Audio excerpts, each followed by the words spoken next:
So let's look at the type of irrational number that we probably deal with the most, that being surds. So a surd is an irrational number. It's anything that includes the radical symbol. The radical symbol is, of course, that symbol.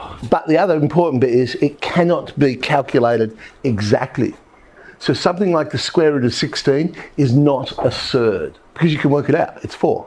I know the answer. Surds, we don't know the answer. It's an irrational number. So some laws that we use to simplify surds and things like that. Root A times root B will be root AB. Division, and I guess that one's saying, well, it doesn't matter which order you do it in. You can find the square root of the numbers first, then divide them, or do it the other way around, divide them first, then find the square root.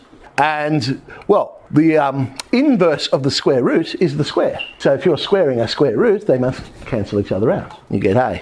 So root 50, the idea being we're trying to find a perfect square that goes into 50. And ideally, it would be the biggest one. Well, in this case, 25 is the biggest one. Now, I'm not saying you'd write that line down, but that's what you're thinking. Oh, hang on, I can rewrite 50 as 25 times 2, and I know the square root of 25 is 5, so we get 5 root 2. Root x cubed, we talked about that before when we were looking at the indices, if you recall. But that, of course, can simplify down because it is the square root of x squared times the square root of x, so we get x root x. If you think of it in index form, well, that's x to the power of 3 on 2. 3 on 2 is 1.5. So it's x to the power of 1 times x to the power of a half. 5 on 4.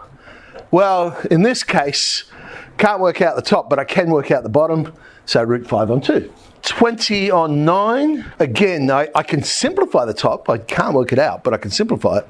The bottom we can work out. So we'd end up with 2 root 5 on 3. So arithmetic with surds. Now this statement that I've just written down is pretty much like the very first statement I wrote down when we got together at the start of the year. The difference is I was talking about algebra before. Remember, like terms can be able to subtract it, unlike terms cannot. Now it's no coincidence the same thing, because in algebra you're dealing with an unknown. Well, surds are unknown. We don't know what they are exactly. We represent them with this symbol, square root of whatever. But it's exactly the same as algebra. I don't know what it is. So if I get something like this, well, I don't know what the square root of 3 is, but I know I've got 4 of them, and I'm going to take away 1 of them. I don't know what the square root of 2 is, but I know I've got 6 of them, and I'm going to add another 2 of them. So we end up with 3 root 3 plus 8 root 2.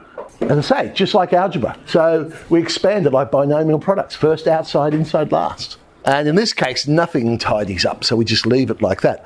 18 plus 3 root 3 plus 6 root 2 plus root 6. Difference of 2 squares. These are called, of course, conjugate surds. So when the actual terms are the same, but the sign in between them are different. That's what we call conjugates. So we get 2 minus 1, which is 1. A perfect square. So the first one squared minus twice the product. Last one squared, and that, of course, tidies up 4 and 2. Is 6. Okay, let's play.